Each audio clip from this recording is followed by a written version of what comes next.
Abra sua Bíblia lá em Atos, capítulo 15, a partir do verso 22.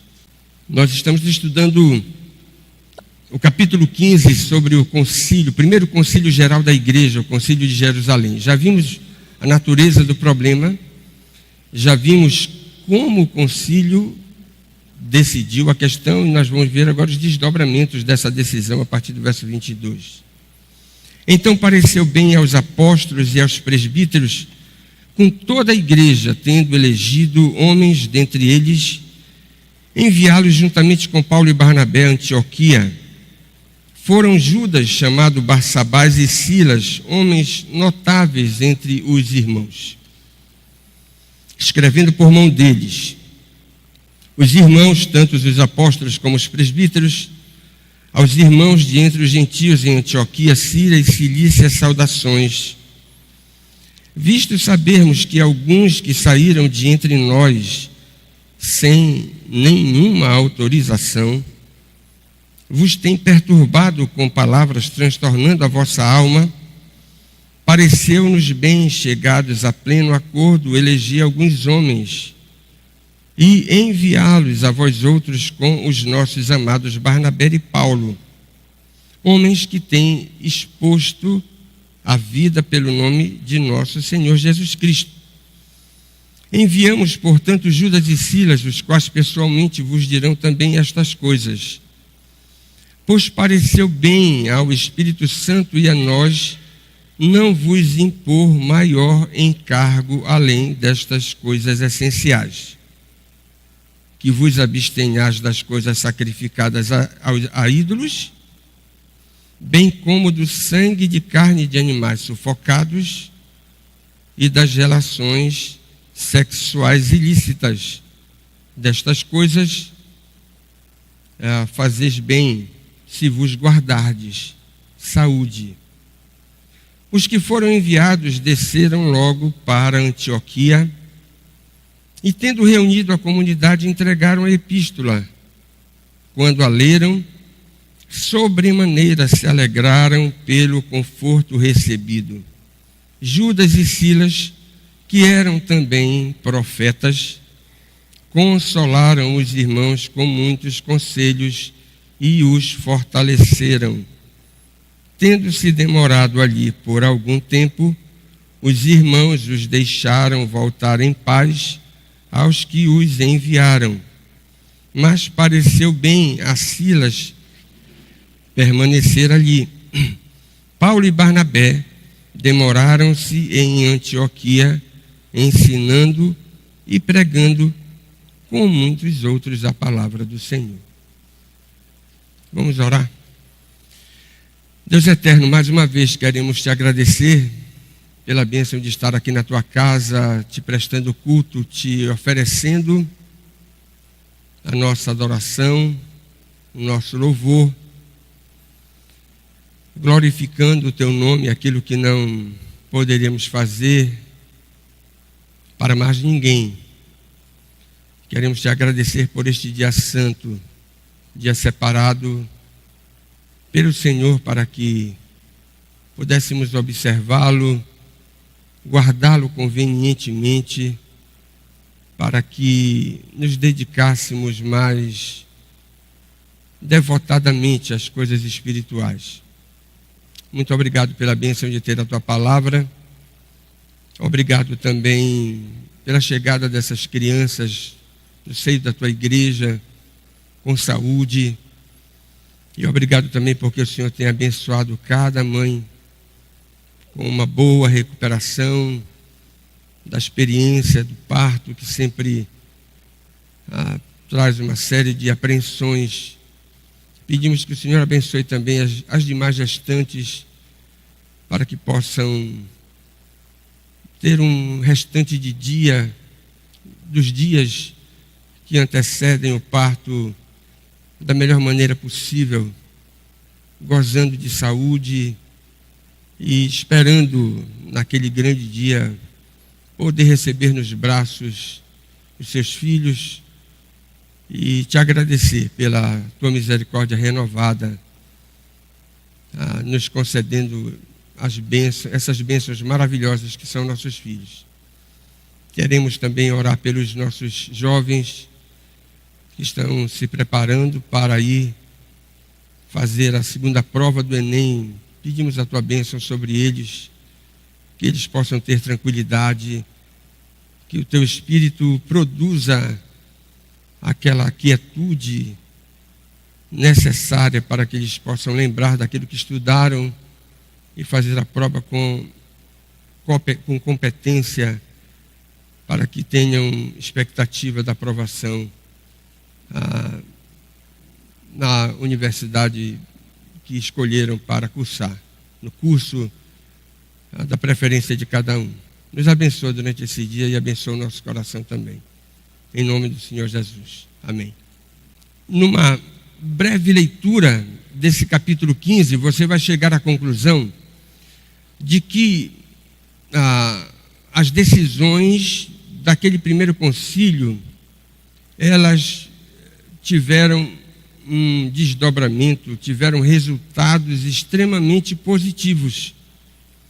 E não poderia ser diferente. A gente pode observar nesse capítulo 15 duas coisas.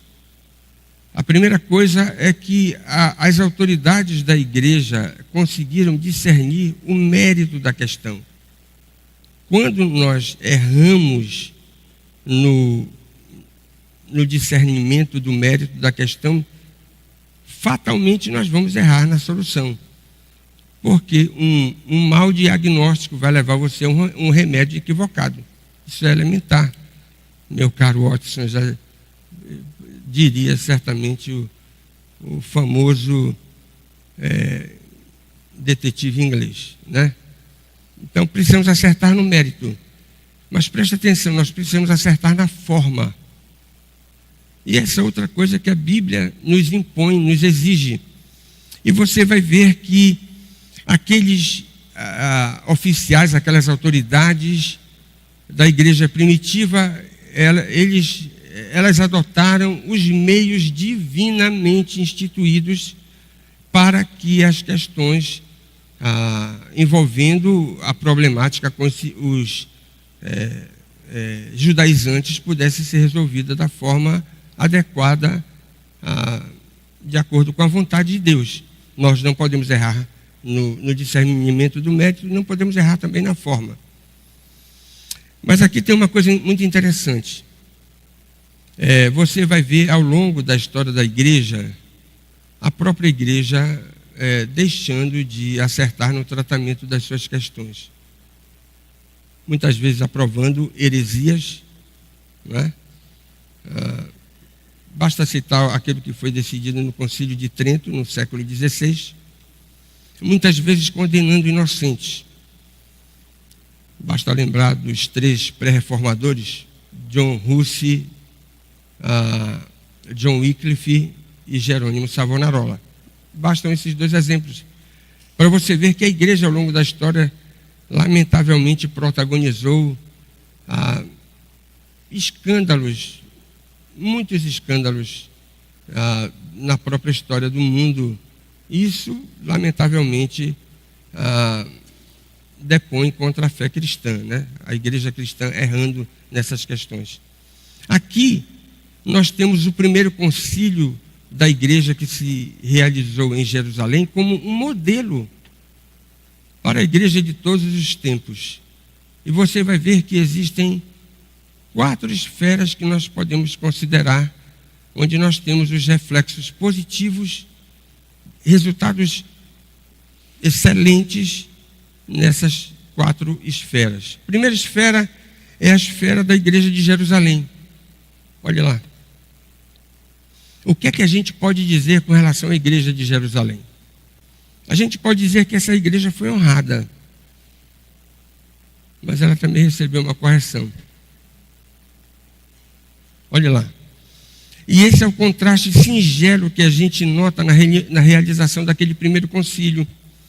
Logo de início se percebe que foi escolhida como sede para aquela primeira reunião geral da igreja a Jerusalém, que era nada menos do que a sede pioneira do movimento cristão mundial.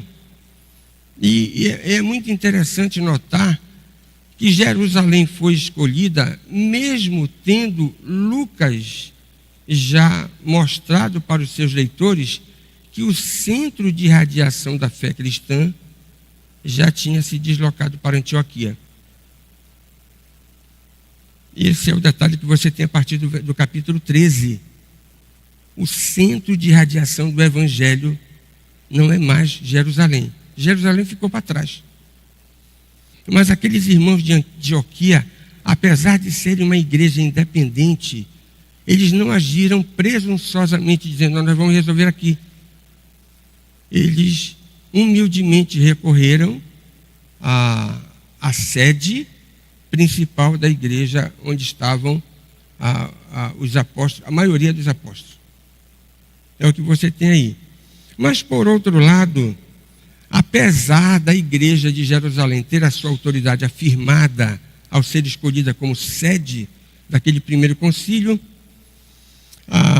o erro que havia perturbado a igreja, veja aí no verso de número 24, o erro que havia perturbado a igreja em várias localidades tinha sua origem em Jerusalém. Não há como desconsiderar isso. A saúde espiritual da igreja de Jerusalém, ao observar a decisão que foi tomada, pode ser vista na autocrítica que a própria igreja fez a partir daqueles judaizantes que saíram do meio dela sem nenhuma autorização para perturbar a igreja em vários lugares, dizendo o seguinte: olha, crente é aquele que guarda a lei e é aquele que é circuncidado. Nada mais falso, segundo o Evangelho da Graça. A segunda esfera é Antioquia. O que é que a gente pode dizer da igreja de Antioquia? Olhe lá, ela recebe conforto, mas sem sombra de dúvidas ela recebe observações, prescrições para observar que devem ser interpretadas como restrições. A igreja de Antioquia era majoritariamente formada por gentios. As expressões usadas por Lucas indicam que as palavras inspiradas da epístola provocaram naqueles irmãos profundo gozo espiritual. Veja o verso 31. Quando a leram a carta que foi mandada, diz o verso: sobremaneira se alegraram pelo conforto recebido. Aqueles irmãos estavam extremamente desassossegados, com justa razão. Já imaginaram eles terem que agora observar a lei e se submeterem à circuncisão? Era um castigo para a fé que eles tinham abraçado, né? E o legalismo estranho que havia pressionado a igreja tinha produzido muita tristeza e sofrimento naqueles irmãos, e num grau imensurável. Com certeza, irmãos, preste atenção, legalismo sempre vai produzir sofrimento e tristeza. Quando aqueles irmãos recebem a notícia de que eles não precisam ser judeus para serem cristãos, eles tiveram o coração disparado, né, de alegria e de satisfação. O acórdão do concílio trazia notícias que vibraram a alma daqueles irmãos. Um comentarista de Atos diz: os gentios que haviam crido em Jesus agora eram aceitos como cristãos sem a necessidade de antes se tornarem judeus. Esse princípio jamais deve ser esquecido por nós. São as verdades libertadoras da salvação pela graça que promovem na igreja a verdadeira alegria e produzem conforto espiritual. Olha aí o verso 32. Judas e Silas, que eram também profetas, consolaram os irmãos com muitos conselhos e os fortaleceram. Não há como ignorar os resultados positivos, agradáveis na vida daqueles irmãos. Agora, por outro lado, não sei se você prestou atenção, dê uma olhada aí no verso 29. Essas prescrições que foram decididas pelo concílio. Deixa eu fazer uma pergunta para você. Quantas delas se aplicam aos judaizantes? Aqueles irmãos que saíram da igreja de Jerusalém. Das 4 restrições que foram aprovadas pelo concílio, quantas se aplicavam ao partido judaizante? Irmãos, nenhuma. Nenhuma das 4. Sabe o que aqui isso é interessante? Parece que o concílio, se você for olhar assim, apenas a carta, parece que o concílio está batendo só nos gentios, para que eles respeitem os judeus nas suas condutas cerimoniais, né? E que eles deixem aquele padrão mundano de imoralidade, gentios convertidos que vinham de um mundo que aprovava e banalizava o sexo naquela época. Os judeus não viviam assim. Os judeus tinham um comportamento casto. Então, as 4 prescrições é para restringir o comportamento dos gentios de Antioquia. Esse é um detalhe interessante. Antioquia precisava revisar a sua conduta. Não podia desrespeitar os escrúpulos judaicos com relação às leis cerimoniais. Vocês precisam obedecer. É aquilo que Paulo ensina. Irmãos, esse é evangelho elementar. Abra 1 Coríntios capítulo 10, verso 23 e verso 24. Mais tarde, Paulo vai escrever um tratado sobre isso quando se dirige à igreja de Corinto. 1 Coríntios 10, 23 e 24. Todas as coisas são lícitas, mas nem todas convêm. Todas são lícitas, mas nem todas edificam. Ninguém deve buscar o seu próprio interesse, e sim o de outrem. Comei essa... Só até aí. Mas você pode ler o restante do texto. Tem 2 capítulos na igreja, na epístola de Paulo aos Coríntios, tratando sobre isso. Irmãos, os gentios convertidos não poderiam dizer o seguinte: olha, os judeus que se lixem, nós vamos viver sem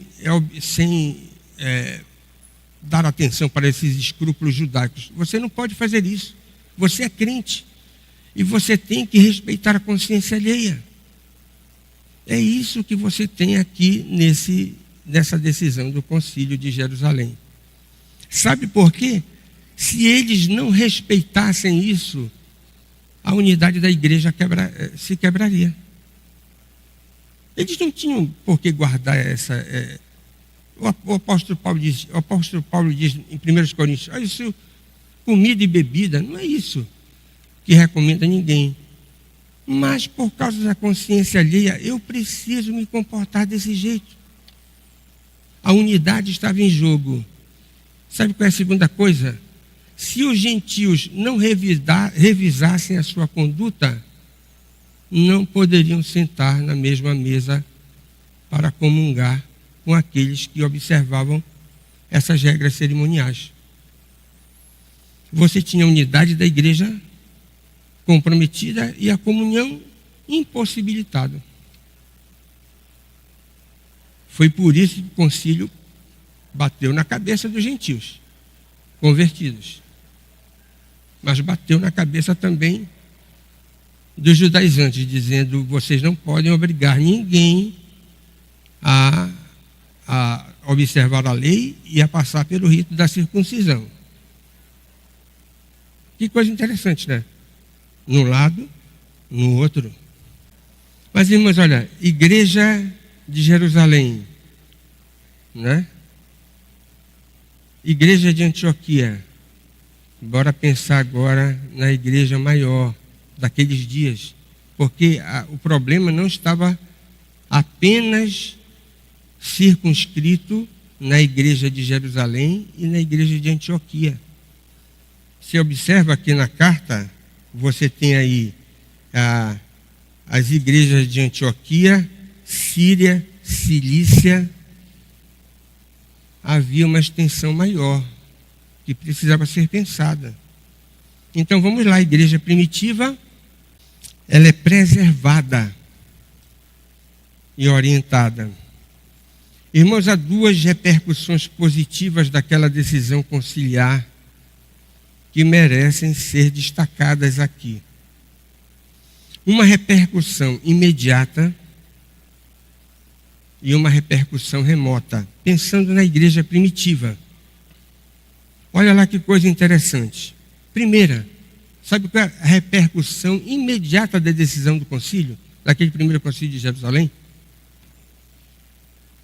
A maravilhosa obra de evangelização no mundo daqueles dias, que estava atingindo os gentios de forma impressionante.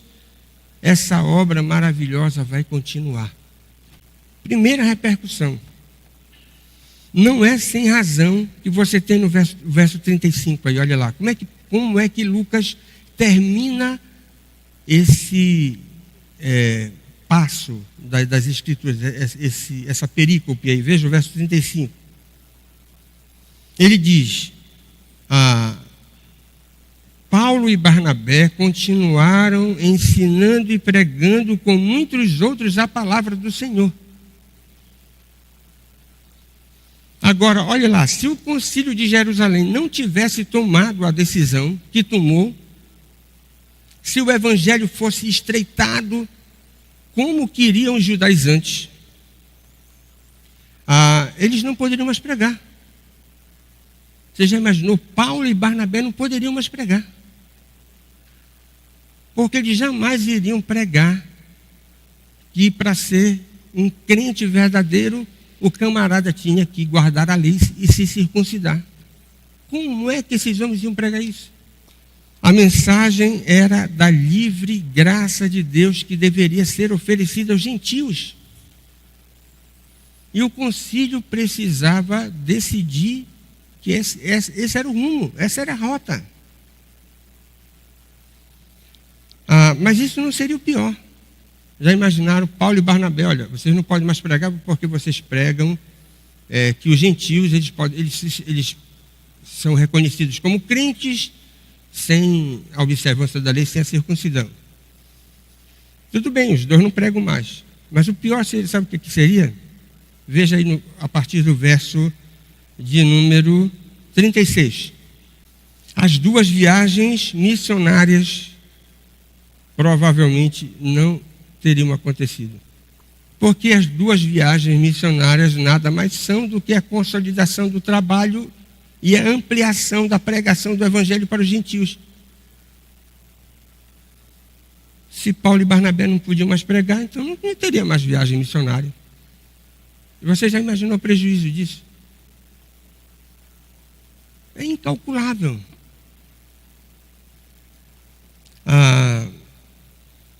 Há um poderoso alerta aqui neste ponto. Preste atenção nisso. Quando a igreja flerta, consciente ou inconscientemente, com algum equívoco doutrinário ou prático,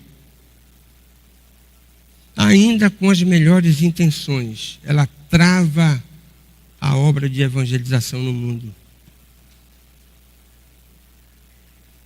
Isso já aconteceu em muitos e muitos momentos da história.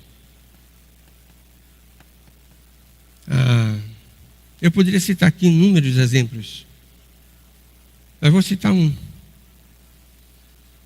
Na época, lá no século XVII, quando você tem o infame ato de uniformidade que jogou John Bunyan na prisão. Ele lá descreveu o peregrino. O que aconteceu naquela época foi que a igreja anglicana disse o seguinte: olha, oração no culto, só oração lida. Lida.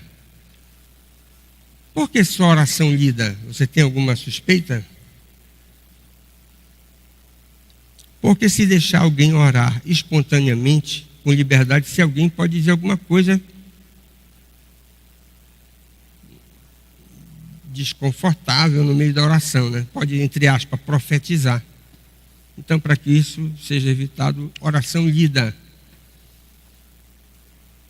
E os não conformistas, os puritanos da época, disseram o seguinte: olha, essa camisa de força nós não vamos aceitar. O culto tem que ser livre. Nós não vamos nos submeter a esse engessamento do culto. Bem, se vocês não vão se submeter, então prisão para vocês. E lá foram 2.000 pastores para a cadeia, porque se recusaram a fazer orações lidas no culto. Sabe no que isso redundou? A obra da evangelização travou. Ela só vai destravar no século XVIII com o pai das missões modernas, William Carey. Irmãos, eu vou ler novamente. Quando a igreja flerta, consciente ou inconscientemente, com algum equívoco doutrinário ou prático, ainda que com as melhores intenções, ela trava a obra da evangelização. Então, a igreja primitiva é preservada, ela vai continuar pregando o evangelho da livre graça para os gentios. Mas vamos ver a outra repercussão. A segunda, as decisões daquele primeiro concílio, olha lá, prepararam o terreno para o rompimento definitivo da igreja em relação ao judaísmo. Um fato que vai se consumar apenas 20 anos depois. Qual é a data do primeiro concílio de Jerusalém? O primeiro concílio de Jerusalém acontece no ano 50. A igreja vai se separar definitivamente do judaísmo 20 anos depois, no ano 70 da era cristã, quando você tem a invasão da Cidade Santa pelos romanos, liderada pelo ainda general Tito, que depois vai se transformar no imperador.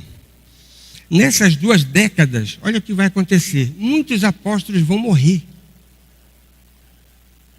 Inclusive Pedro, que se diz pregador aos gentios, ele próprio se designa assim.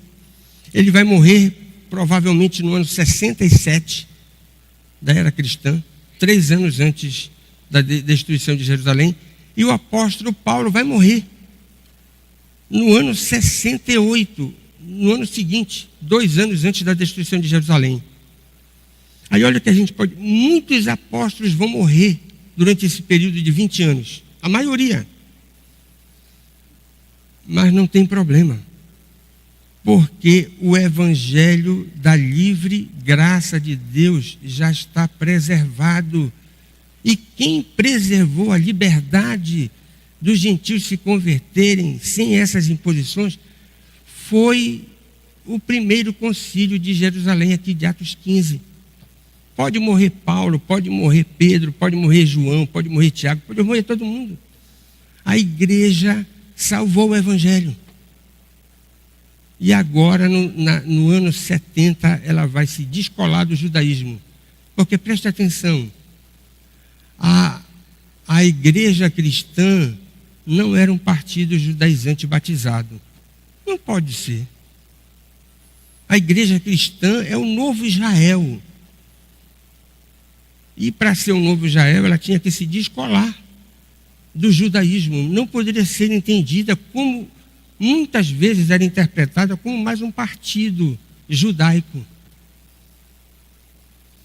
Ainda que a gente possa falar muito bem dos fariseus, dos essênios, até dos zelotes, mas a igreja não é mais um novo partido judaico. Ela tinha que se descolar. Isso vai acontecer no ano 70. Irmãos, essas duas repercussões foram decisivas para que não houvesse um retrocesso mortal no avanço do Evangelho. A fé adulterada, ela pode até florescer exponencialmente. Foi que nem o gerente me meteu a faca, né?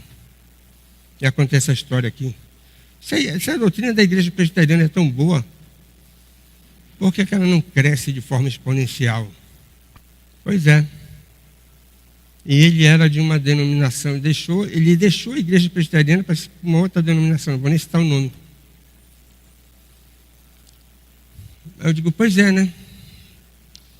Então vamos fazer o seguinte, vamos levar um diploma para a Universal. Lá está o evangelho autêntico, o super evangelho, o evangelho mais espetacular do mundo, porque não existe nenhum movimento religioso que tenha crescido tão exponencialmente como essa igreja. A graça de Deus está lá derramada de forma abundante. Era a última coisa que ele queria ouvir.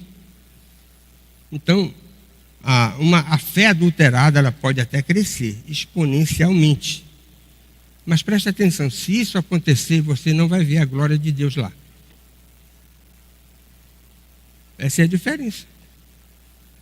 Não tem a glória de Deus lá. A igreja primitiva é preservada e orientada.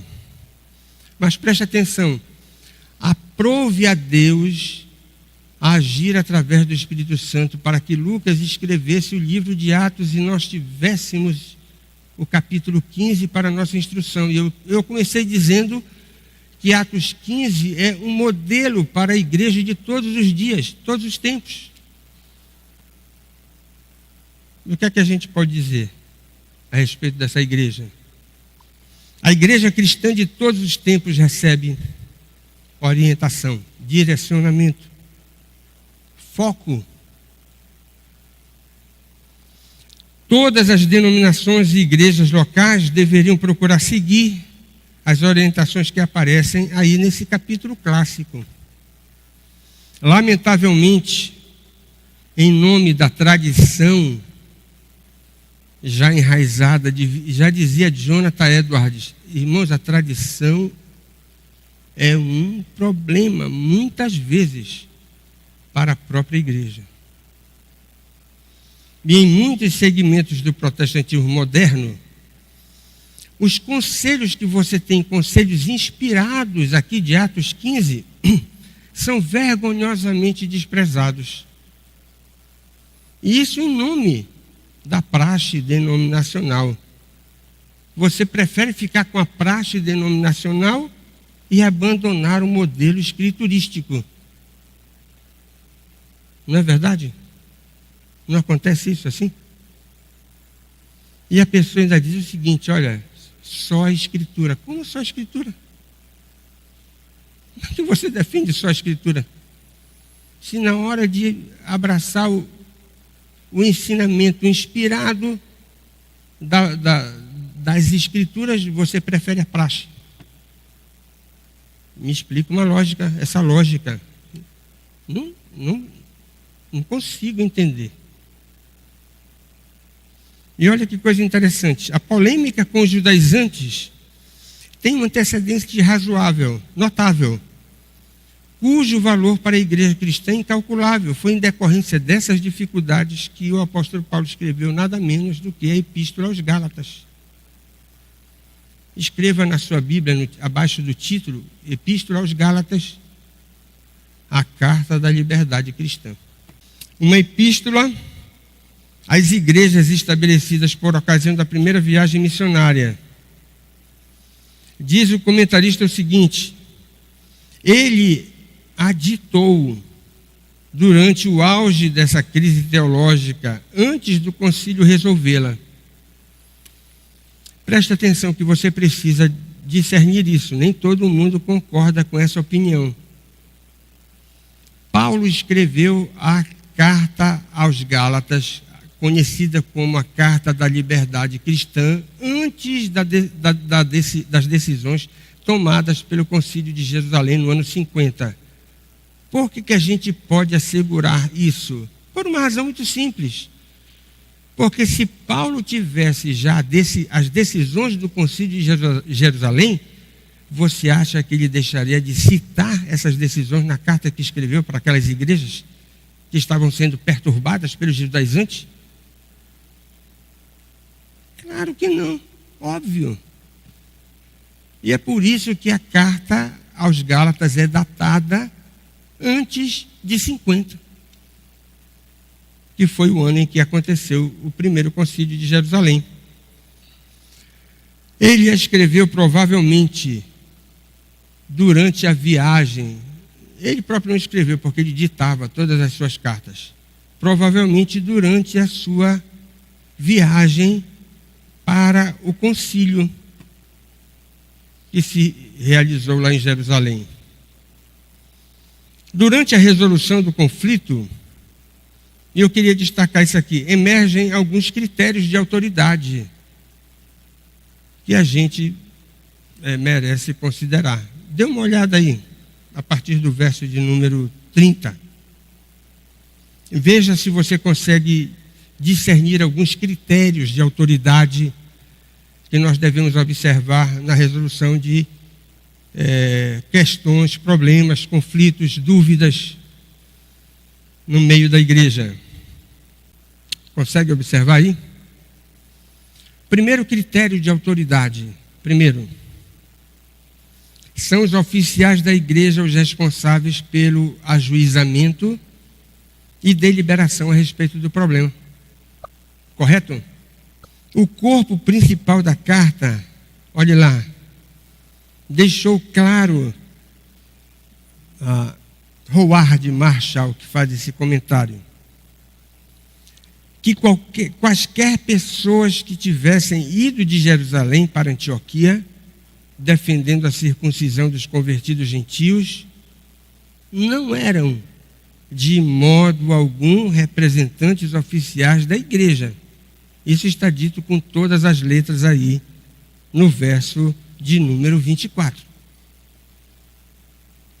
Aqueles judaizantes que saíram de Jerusalém, perturbando as igrejas da Galácia, da Síria, da Cilícia e chegaram até Antioquia, eles não tinham o respaldo, não deveriam ser reconhecidos como autoridades, né, da igreja de Jerusalém. Eles saíram sem nenhuma autorização. Esse é um primeiro critério, né, que a gente pode observar. E levando em consideração 1 de Pedro, capítulo 5, verso 1, você pode ver lá. Quando Pedro diz, olha, eu, apóstolo e presbítero também, como os demais presbíteros, não é? Os apóstolos eram também presbíteros. E por que Pedro menciona essa dupla designação de ofício, aplicando a si mesmo, e obviamente à luz de 1 Pedro, capítulo 5, verso 1, cabe para todos os apóstolos, que são descritos aqui como aqueles que estavam envolvidos no discernimento e na deliberação daquilo que deveria ser decidido. Sabe por que é importante isso? Porque o primeiro critério nada mais é do que maturidade espiritual. Aqueles que tinham não simplesmente ofício, mas eram reconhecidos como anciãos, que é o significado básico da palavra presbíteros, né? Ou seja, aqueles que tinham maturidade espiritual foram os responsáveis para discernir e deliberar sobre aquela questão delicada, difícil. Não foi uma questão fácil. Então, maturidade espiritual deve ser exigida por parte daqueles que são juízes, né, de questões doutrinárias e práticas dentro da igreja. Mas veja o segundo critério, que tem aí no verso 22 e no verso 26.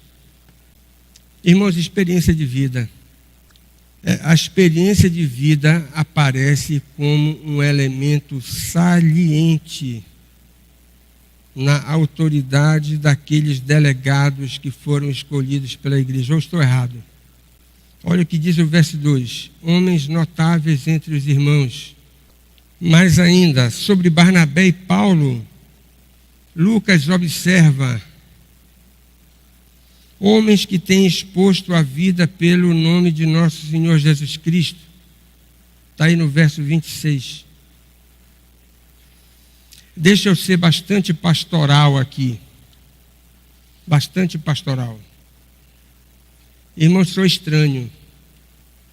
Sou estranho quando alguém se apresenta como autoridade suprema de tudo e de todos, sem ter tido tempo de construir alguma coisa. É nova. A pessoa é nova. Como é que você, com 20 e poucos anos, está sendo autoridade de tudo e de todos? Não cabe. Não tem idade para isso. Ou com um histórico deveras complicado. Uma folha corrida horrível. Se apresentando como juiz de tudo e de todos. Não pode, meu irmão. Está errado isso. Esse não é o critério das Escrituras. E nós devemos ser escravos das Escrituras. Escravos das Escrituras. Terceiro, veja aí o terceiro critério, no verso 32. Os delegados que desceram até Antioquia para explicar a carta pastoral eram profetas. É difícil, à luz de Atos, esclarecer com absoluta precisão que tipo de ministério extraordinário era esse. Você vai ler uma enxurrada de comentários, vai para o original, vai para os dicionários, e não é fácil definir. E ele é alistado, esse ofício, mais tarde, como um dos 5 dons de ofício. Abra lá Efésios, capítulo 5, verso 11. Você tem lá apóstolos, né? Profetas, 4:11. Apóstolos, profetas, evangelistas, pastores e mestres. Alguns entendem aí que só são 4 dons de ofício, porque profetas e mestres parece ser só um dom, né? Uma coisa. Mas não importa, se são 4 ou são 5, isso é irrelevante. Aparecem aí profetas.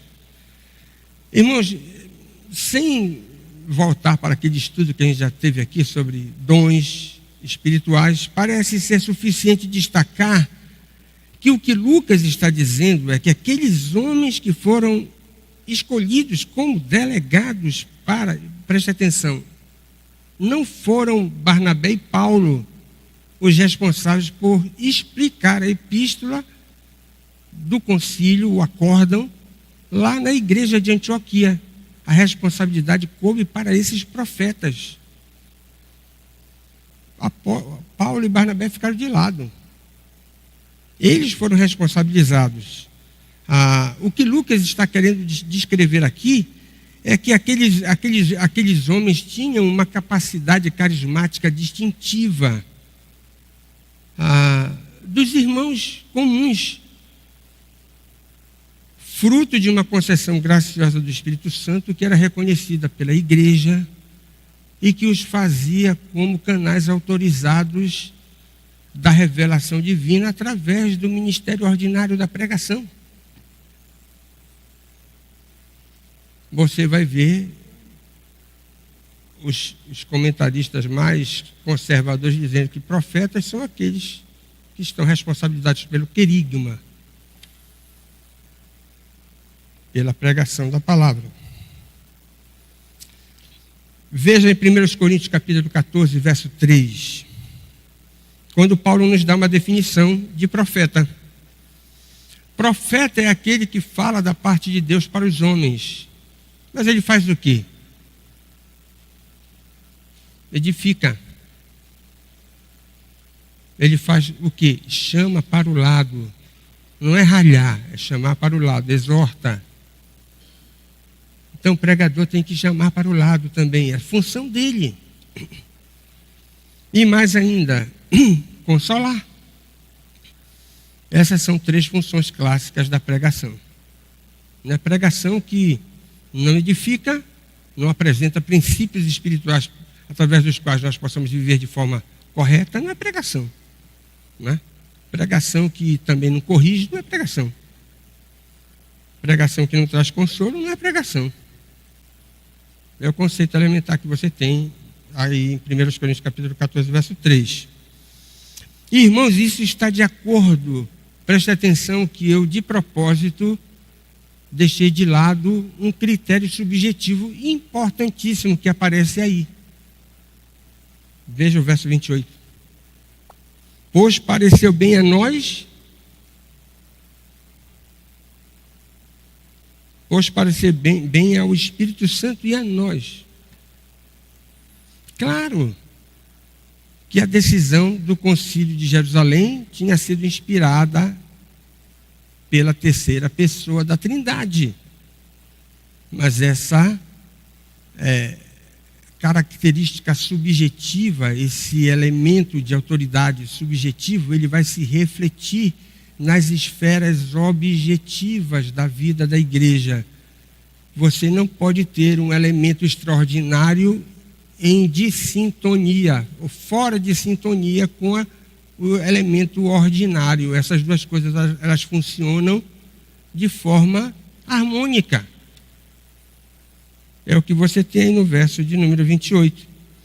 Aqueles irmãos que tinham a responsabilidade como anciãos para tratar da questão e deliberar sobre o assunto, aqueles que estavam acompanhando a decisão e eram notáveis entre os irmãos que tinham uma folha de serviços prestados ao reino de Deus, e foram descritos assim, e também aqueles que tinham a responsabilidade por pregar, os profetas, todos eles estavam em harmonia, porque o Espírito Santo, em última análise, era que promovia a unidade de pensamento entre eles. É o que Lucas nos diz aqui. E veja no verso 32. Se isso é verdade, o exercício da responsabilidade que eles tinham para exercer tinha que produzir esses efeitos. E será que produziu? Olhe lá o verso 32. Eles consolaram os irmãos com muitos conselhos e os fortaleceram. Eles fizeram justamente aquilo que era distintivo do ofício extraordinário que eles receberam da parte do Espírito Santo. Está casado. Eles não podem ser profetas sem fazer aquilo que um profeta faz. Irmãos, deixa eu fazer 2 aplicações aqui. Não vou fazer em forma de perguntas, eu só vou fazer 2 afirmativas. Muitas vezes, nas questões difíceis, o certo não está nos extremos. Lembra que eu falei no início? A decisão bateu nos judaizantes, bateu também nos gentios. É alguma coisa para a gente pensar. Quando eu escrevi isso aqui, eu fiquei pensando, dar uma ajuda aqui para o nosso irmão Elias. O Adiel não está. Nós passamos muito tempo numa crise medonha no início do ministério, quando nós tínhamos duas opções radicalmente opostas com relação à obra do Espírito Santo. Só conhecíamos essas duas opções radicalmente opostas. Uma era o cessacionismo, que dizia o seguinte: todos os dons do Espírito Santo cessaram na época dos apóstolos. E você analisava, não dá. Você não consegue salvar. Não dá para você abraçar essa corrente cessacionista. Será que não tem outra opção? Outra opção é o continuismo. Não, todos os dons do Espírito Santo estão à disposição da igreja. Integralmente, basta querer. Será? Continuismo? Analisar, não pode ser. Não bate. Não bate com o que a Bíblia diz. Só tem essas duas opções. Se só tem essas duas opções, eu estou fora. Aí a gente começou a ler Martin Lloyd Jones, especialmente o último capítulo de Pregação e Pregadores. Tem uma terceira opção. Isso lá pelo ano de 1985. Eu não preciso ser continuista e nem cessacionista, porque tem uma terceira opção infinitamente melhor, que é a do reavivacionismo. Os dons não cessaram, mas eles não estão à disposição da igreja em todos os tempos. Eles aparecem aqui e acolá, nos períodos extraordinários de graça abundante na vida da igreja. Eu acho que essa ilustração cabe muito bem aqui. Uma boa dica. Segunda coisa. Irmãos, o Concílio de Jerusalém nos diz o seguinte, que as decisões na vida da igreja, elas interferem no futuro da própria comunidade cristã. Claro que sim. A gente pode ver isso em muitos e muitos momentos da história.